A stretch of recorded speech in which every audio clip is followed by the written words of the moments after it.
नमस्कार दोस्तों।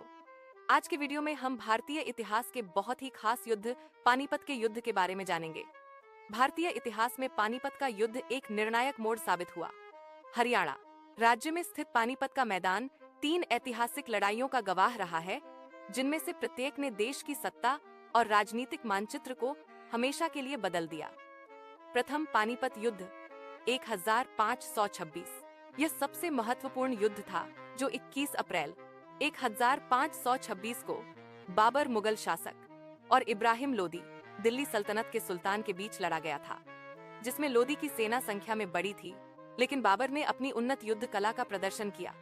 उसने तोपखाने, आर्टिलरी और तुलगमा रणनीति का प्रभावी ढंग से उपयोग किया और जीत हासिल की। इस निर्णायक जीत ने भारत में मुगल साम्राज्य की नींव रखी और लोदी वंश का अंत कर दिया। द्वितीय पानीपत युद्ध 1556। यह लड़ाई 5 नवंबर 1556 को अकबर के सेनापति बैरम खान और हिंदू राजा हेमू के बीच हुई थी। इस युद्ध में मुगलों ने विजय प्राप्त की, जिससे भारत में उनके शासन को एक बार फिर से मजबूती मिली और वे एक स्थायी शक्ति के रूप में स्थापित हुए। तृतीय पानीपत युद्ध 1761।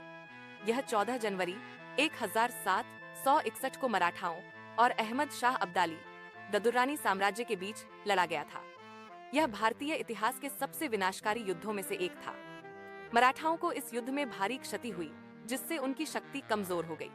इस हार ने भारत में ब्रिटिश ईस्ट इंडिया कंपनी के उदय और विस्तार का मार्ग प्रशस्त कर दिया, क्योंकि देश में कोई भी केंद्रीय शक्ति इतनी मजबूत नहीं बची थी कि उन्हें चुनौती दे सके।